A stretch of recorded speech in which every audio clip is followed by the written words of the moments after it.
Hello everyone, दोस्तों मैं अरुण शर्मा। आप देख रहे हैं द सोर्स। दोस्तों इस वीडियो में बात करने वाले हैं बीजेपी की सत्ता वापसी के बारे में कि राजस्थान में उन्होंने बहुत तरीके से रणनीति बनाई हुई है।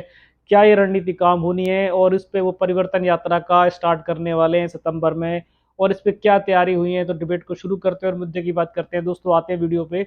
तो दोस्तों बीजेपी ने अगर राजस्थान की बात करें तो इस बार वहां पे उन्होंने काफी हमला बोला हुआ है। वो चाहते हैं किसी भी तरीके से गहलोत की सरकार को मात दे दें और किसी प्रकार से सरकार राजस्थान में बीजेपी की बन जाए।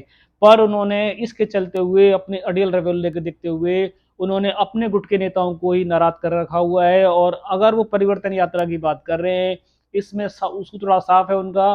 क्योंकि देखा जाए तो वसुंधरा राजे जो उनका सीएम का चेहरा थी, अभी तक उनका कोई बयान नहीं आया और सूत्र बताते हैं कि परिवर्तन यात्रा उनके बिना निकालने की तैयारी हो चुकी है। और सीएम का जो चेहरा फेस था वो वसुंधरा राजे थी, उसको दरकिनार करते बीजेपी की अडियल जो नेता हैं, जो कार्यकारिणी है, उन्होंने साफ रुख कर दिया है कि वो परिवर्तन यात्रा निकालेंगे और प्रधानमंत्री के चेहरे पे इलेक्शन लड़ने की तैयारी हो चुकी है। आप बीजेपी की बात करें तो पुनिया जी ने बीच में भी जब लाल डायरी थी उसके साथ काफी सारी यात्राएं निकाली थी और उनकी यात्राएं नुक्कड़ों तक समाप्त हो गई थी। भीड़ तक भी नहीं देखी जा सकती थी क्योंकि इनमें गुटबाजी देखी जा रही थी। अगर वो परिवर्तन की यात्रा करें, जिससे वो ये कह रहे हैं कि हम वसुंधरा राज्य को साइड दिनार करके भी परिवर्तन यात्रा को निकाल सकते हैं, तो पब्लिक का और ग्राउंड जीरो की बात करें तो वहाँ जो सीएम का चेहरा वसुंधरा राजे है, उसको देखने के लिए तो शायद भीड़ जुट भी जाए। अगर किसी भी तरीके से वसुंधरा राजे इनकी इस परिवर्तन यात्रा में शामिल नहीं होती है तो शायद बीजेपी की यात्रा बहुत बुरी तरीके से फ्लॉप होने वाली है। क्योंकि पिछली बार भी कुछ रैलियों में इनकी नुक्कड़ वाली रैली देखी जा सकती थी। पुनिया जी की रैलियां जितनी भी अब तक हुई हैं ना के बराबर हुई हैं, और वो इस बार भी शायद मुक्की खा जाएंगे। क्योंकि इस बार जो उनकी आपसी खींचातानी है वो राजस्थान को जीतने की कम लग रही है, एक दूसरे का करियर को डुबोने की ज्यादा लग रही है। वसुंधरा राजे से पब्लिक जुड़ी हुई है और उनको फिलहाल इन्होंने हर तरीके से बाहर का रास्ता दिखा रखा है।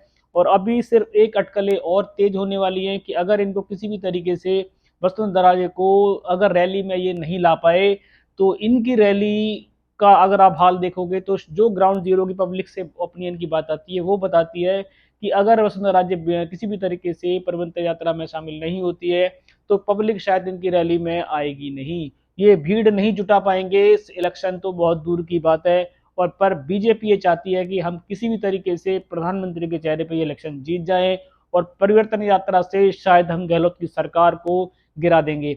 तो ये समय बताएगा कि इनकी जो पिछली यात्राएं निकली हैं, चाहे संकल्प यात्रा थी या हल्ला बोल यात्रा थी, बहुत सारी यात्राएं बीजेपी ने निकाली हैं, पर बीजेपी सत्ता वापसी इस परिवर्तन यात्रा से चाहती है जो दूर दूर तक कहीं भी ग्राउंड जीरो पे देखने को नहीं मिलता। सूत्रों के हवाले से खबर है कि सिर्फ इनमें अंदरूनी खींचातान देखी जा सकती है। चाहे गजेंद्र सिंह शेखावत हो और मेघवाल हो, इन्होंने वसुंधरा राजे के गुट को जो साइड दरकिनार किया है, ये इनकी यात्रा में सबसे बड़ा खलल पड़ेगा।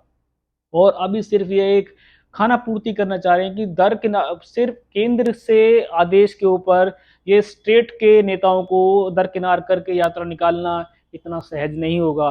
केंद्र से जो ऑर्डर जारी हो रहा है, ये उस ऑर्डर को आने वाली यात्रा का यूज करना चाहते हैं, पर केंद्र की सरकार बिना स्टेट के नेताओं को बनाए बिना सरकार अपनी यात्रा नहीं निकाल पाएगी। वो यात्रा निकलेंगी भी सही, जो पुनिया जी की लास्ट की यात्रा रही थी वो फेल नजर आई थी। इस तरीके की यात्रा दोबारा देखी जा सकती है।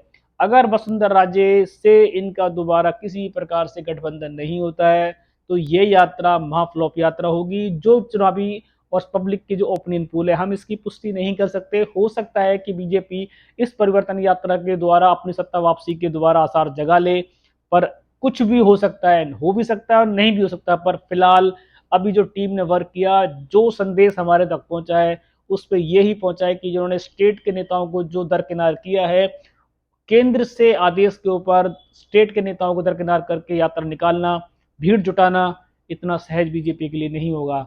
और अगर बीजेपी इस संकल्प परिवर्तन यात्रा में कामयाब नहीं होती है तो वो 2024 के इलेक्शन में गहलोत की सरकार को शायद टक्कर देने में कामयाब नहीं हो पाएगी।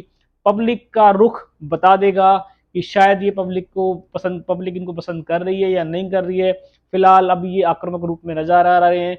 इनके पास एक मुद्दा बनाने को है कि लाल डायरी से शायद हम गहलोत की सरकार को गिराने में कामयाब होंगे, पर 2024 तक कोई भी असली स्थिति नजर नहीं आती और इन्होंने ग्राउंड जीरो की मेहनत करने की बजाय सिर्फ इन्होंने गुटबाजी की है और इस गुटबाजी का नतीजा चलते वसुंधरा राज्य को साइड किया गया और वसुंधरा राज्य से अब तक सिर्फ इन्होंने चुनावी अटकलों के अलावा कोई बात नहीं की है और एक लूप में रखा गया है कि हम शायद वसुंधरा राज्य को रैली में लेके आएंगे। अगर वसुंधरा राजे जी रैली में आई तो शायद भीड़ देखने को मिल सकती है बिना सीएम के चेहरे के भी।